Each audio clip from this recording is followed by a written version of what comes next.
Hello everybody, welcome to WhatCulture Gaming. I'm Scott, joined by Rich. Hello. Rich, my friend, there are all sorts of things leaking out in regards to the new consoles, and I don't know if you know a man called Jeff Rickle. I've never heard of him. No, me neither. He's being shared by a guy called Daniel Rubino. Now, Mr. Rubino is the executive editor of Windows Central, so it seems like that's one of the reasons to believe that this sort of information is worth covering, even though I'm super skeptical. But it basically centers around the idea that the PS5 is in dire trouble, and a lot of comparisons are coming out as to how much it's similar to the Xbox 360, and how that system, obviously, when it first launched, had all sorts of overheating problems, and it took Microsoft years to finally sort it, had to change the form factor around, the cooling systems, everything else. And so there's a bunch of quotes from this Mr. Jeff Rickle, who, like I said, got shared by Rubino, and we're just going to sort of go through them. Some stuff is very techie in regards to things like an M2. That's why I'm other here. Things, yes, and other things just relate to the general sort of comments around the overheating. So according to Mr. Rickle, the general issue around why we haven't seen executive exclusives and we haven't seen this more sort of confident rollout for the PS5 is because of the overheating. Apparently Sony are concerned about the form factor and they can't redesign it because it'll look like they're copying Microsoft. What do you think of that initially? I mean, Microsoft had taken the right approach to their design of the Series X, like the fact that it looks like a PC tower automatically opens it up to be cooled better, because that's a running problem that consoles have had ever since their origin, or at least when they started to get more powerful, like PS1, maybe 3D graphics, when they started to get hotter, basically, is they always took cooling they didn't take it seriously. It was something I was talking about when we were watching good old Mark Cerny go on about the PS5's specs, and he kept saying, and we're going to talk about cooling, but then we're not going to talk about cooling, we're just going to talk about teraflops, and it's like, cool.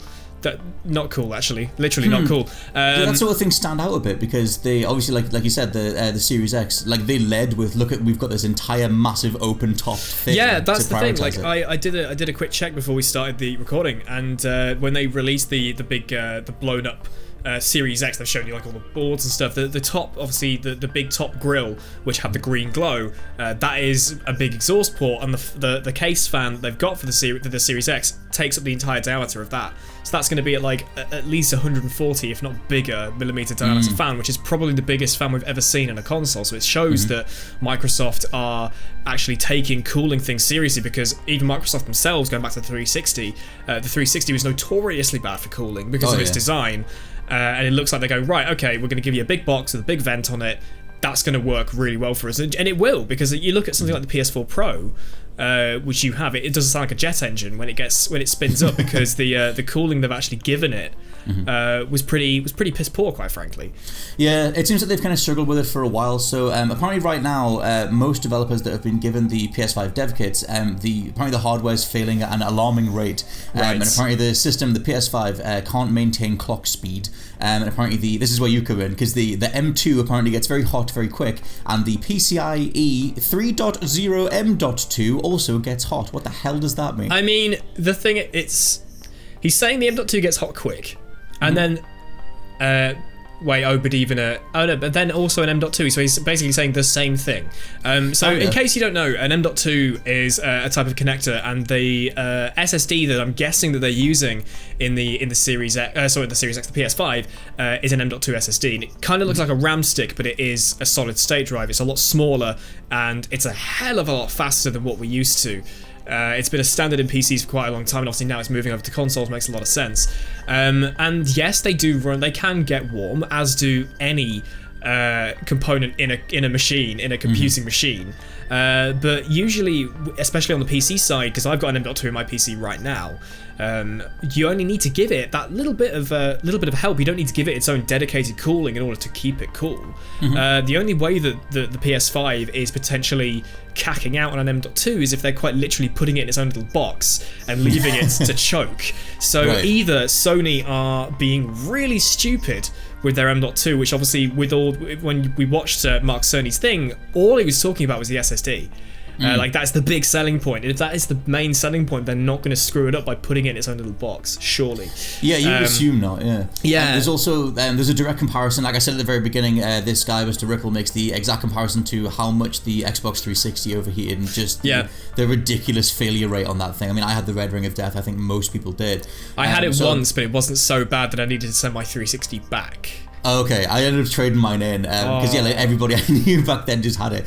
So he says that right now apparently the internal debate is to whether they still release later towards the end of the year to match the Series X and go head to head, knowing that there will be a high failure rate, or whether they're going to delay for 6 to 12 months into 2021 as a potential workaround. But because he cites the form factor as being the main thing to change, I don't think they'll just redesign the look of the PS5. Obviously we haven't seen it yet, so they could.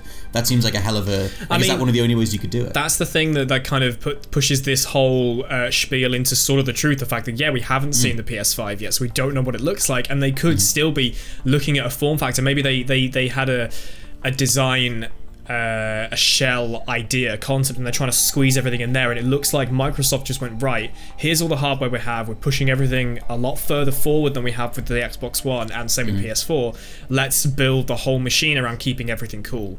And that's why it looks like a PC tower, basically. Because I would think, like you said, it's been so... obviously, for me, the reason this has got some traction, I'm skeptical about everything until I see something, but it does feel like it lines up. We haven't seen it. They even did the whole, we're going to do this big PS5 deep dive, and they still didn't show anything. They didn't even show a picture of what it looks like, which if you're a company about to drop a console in, less than sort of... I don't even know, 8 months or... I don't even know what time is right now. 7 or 8 months. Yeah. And if you're going to drop that, you'd think they'd have some sort of image or something. So it starts to line up with just, why they've been so reticent to actually show people this stuff. So that's apparently the internal debate over at Sony is they can't decide whether or not to just push forward with it anyway, knowing that the nearest comparison will be the 360. He says that that's why games haven't been shown either, other than we got Godfall, but that was about it. Yeah. Exclusives haven't been shown because apparently developers don't know what the full power, what the system's capable of on a consistent basis, which means that they can't actually show anything. They're unable to test it properly. It does kind of sound like history repeating itself with the PS3, because the PS3 launched, if I'm not mistaken, like a year after the 360. That was a real bastard to develop for. They'd made their system, their architecture was really complicated. People who were, primarily PC developers who moved on to consoles through the course of the Xbox, like Bethesda, for example, they knew what they were doing because the Xbox was just a PC because it's Microsoft. It's the direct Xbox, and DirectX is still very present in PC gaming now. And the PS3 just didn't have that, and obviously it released a year later. So if Sony do delay, then history could indeed repeat itself, and Xbox might snap the industry back, which is... It's quite strange to see that they're just going to flip between them, because the PS2 kicked the Xbox's ass, and the 360 kicked the PS3's ass, and the PS4's kicked the One's ass. Is it just going to swap again? Yeah, it's happened twice before, and there is mention in this. I didn't pull too much of a talking point, because it's what makes it feel like this stuff is, like I said, I'm more skeptical of it, or it seems more like it's a bit of bogus. Because even Mr. Jason Schreier dove into this. And said that as far as he knows, the guy, Jeff Rickel, his account is now private. Jason Schreier said, look, here's all these other tweets that he's done. He just kind of hates Sony and look at these different things and don't believe it too much. But he does mention in this write-up that Rickel mentions in this write-up that when the PS3 happened, like he said, Sony it was just pure hubris. They were the ones overcharging for it. The system was very hard to develop for. They do sometimes have an internal company philosophy where it's just sort of, look at us, we're dominating everything and we're the best. That's the thing, is because I'm pretty certain the original 360 didn't have HDMI, whereas the original PS3 did. And I remember the first time I saw a PS3, which was in an airport, interestingly, they were like, look, it's in HD. Mm-hmm. And there's loads of us now who are playing on the Switch at 720p, yeah, so? Even back on the 360 when that first released, that was running at 480i or something. But no one cared because it was better to play for. They had better games, they had better optimized games, and they just had more of a handle over the industry. You can turn around and say you've got the most powerful thing. Yes, you can turn around and say the Xbox, goodness me, Xbox One X, I'm getting muddled up with the names here, is the most powerful console in the world, and it's that's very true, but it's also, what have you got to show for it? Yeah, it's always going to be the games, it's always going to be the things that performance is going to matter as much as they can be all absolutely. It's honestly, they could have taken the PS4 and just gone, yep, here's a bit better CPU, a bit better GPU, we're not going to try and rebuild the entire thing, you can bung an SSD in there. The thing is, you can bung an SSD in a PS4 right now. It's not even that hard. Right. Because it's just a 2.5-inch drive. You can just swap it over, Bob's your uncle. It sounds like they're going way too overboard with this. They're really, really trying to make it incredible. but it's kind of like they don't need to. And if they're just going to do that and shoot themselves in the foot, I think they're looking at the Series X, and they've looked at the One X and thought, okay, that's outperforming the PS4 Pro. Let's try and best it, but in the process, we're going to make it really tough to develop for. But look, it looks better. Yeah, it seems like they're shooting for something that maybe in the end they haven't been able to bring together. The last two things, very quickly to sort of touch on, is that the end of Jeff Rickles' report, he says that, again, he's just saying that based on what they're saying internally, Sony are hoping that the PlayStation name will carry this for 2 years until they can redesign, which obviously would mean that if they're not, they are going to just release it this year, face the failure rates, ride it out for a couple of years, and then do some sort of tower-based PS5. But the last thing is that Phil Spencer, when he was talking to IGN, apparently he's seen a PS5, and he said he felt really good about how the Series X was lining up next to it, which is another thing to sort of throw in and be like, well, he knows that his thing is better.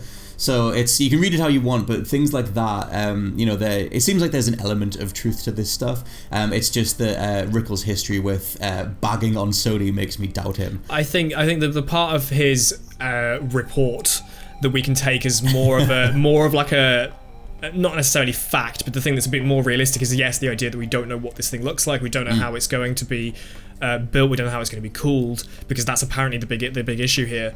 But the whole PCI thing overheating, I think, is the bit that he's really stretching. Right. But the part of it saying we don't know what it looks like, is it going to look like an Xbox Series X tower? It might do. I mean, the thing is, like, you look back at consoles, they've always looked semi-similar. They've always been black or various colours, like cuboids.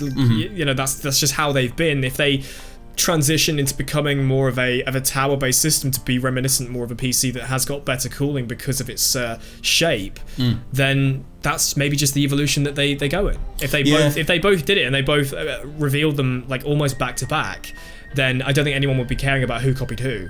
But because it has been so long, and if they have looked at the tower system and gone, this would work better for us, let's do that, now they would look at it and go, well, you just copied Xbox. But yeah, you know, there'll always be people that will sit there and go, yeah, well, PS4 will do, or PS5 will do it better because it's Sony, it's PS5. Yeah, their reputation would carry them regardless, I think. Although back when the PS3 came out, the 360 did just flatten it. The PS3 numbers did eventually catch up, but a lot of the word of mouth back then was that the 360 was better. And the fact that it had a year head start as well. Yes. Yeah, that was a massive factor too, which people tend to sort of like skip over. Yeah. But yeah, I mean, let us know what you think down in the comments below. Do you think that this stuff lines up enough that it could actually be true, and Sony are having a bit of a massive problem rolling out the PS5? I know you're looking forward to seeing it, and how do you think it's going to match up with the new tower design of the Xbox? For now though, I've been Scott from WhatCulture.com. I have been Rich. Thank you for listening to me waffle on about computer things. Tech stuff, and we'll catch you next time. Bye.